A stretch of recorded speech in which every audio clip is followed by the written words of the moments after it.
అందరికీ నమస్కారం. ఇప్పుడే అందిన వార్త. దేశమంతా షాక్. సుప్రీంకోర్టు సంచలన నిర్ణయం అంటూ వార్తలైతే వస్తున్నాయి. మరి దాని గురించి వీడియో చేయడం అనేది జరుగుతుంది. ఫ్రెండ్స్, వీడియో స్కిప్ చేయకుండా చివరి వరకు చూడండి. అలా అయితేనే పూర్తి ఇన్ఫర్మేషన్ అనేది అందుతుంది. అలానే చాలామంది చూస్తున్నారు కానీ సబ్స్క్రైబ్ చేయడం మర్చిపోతున్నారు. అలానే లైక్ చేయడం కూడా మర్చిపోతున్నారు. దయచేసి చేయండి. ఇక లేట్ చేయకుండా వీడియోలోకి వెళ్ళిపోదాం. కోటా ప్రయోజనాలను పొంది ఇతరులతో పోటీపడే స్థితికి వచ్చిన వ్యక్తులను రిజర్వేషన్ నుంచి మినహాయించాలా లేదా అన్న అంశంపై శాసన కార్యనిర్వాహక వ్యవస్థలే నిర్ణయం తీసుకోవాలని సుప్రీంకోర్టు స్పష్టం చేసింది. గత ఏడాది ఆగస్టులో 7 సభ్యులు రాజ్యాంగ ధర్మాసనం ఇచ్చిన తీర్పు ఆధారంగా వేసిన పిటిషన్పై justice BR Gavai, justice Augustine George మసిహల్ ధర్మాసనంకు గురువారం ఈ మేరకు పేర్కొంది.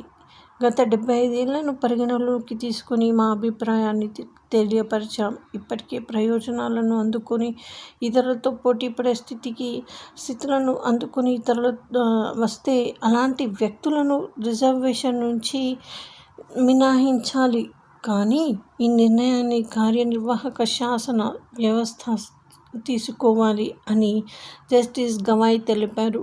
షెడ్యూల్ కులాలను ఎస్సీ వర్గీకరించే రాజ్యాంగబద్ధ అధికారం రాష్ట్రాలకు ఉందని రాజ్యాంగ ధర్మాసనం గతేడాది మెజారిటీ తీర్పును వెలువరించిన సంగతి మనకి తెలిసిందే.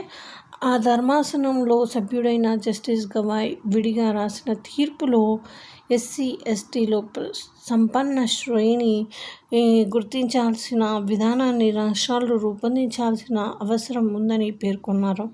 పిటిషనర్ తరపు న్యాయవాది ఈ తీర్పును ఉటంకిస్తూ క్రిమిలేయర్ను గుర్తించే విధానాన్ని ఏర్పరచుకోవాలని రాజ్యాంగ ధర్మాసనం చెప్పి 6 నెలలైనా ఇంకా రాష్ట్రాలు రూపొందించలేదని తెలిపారు.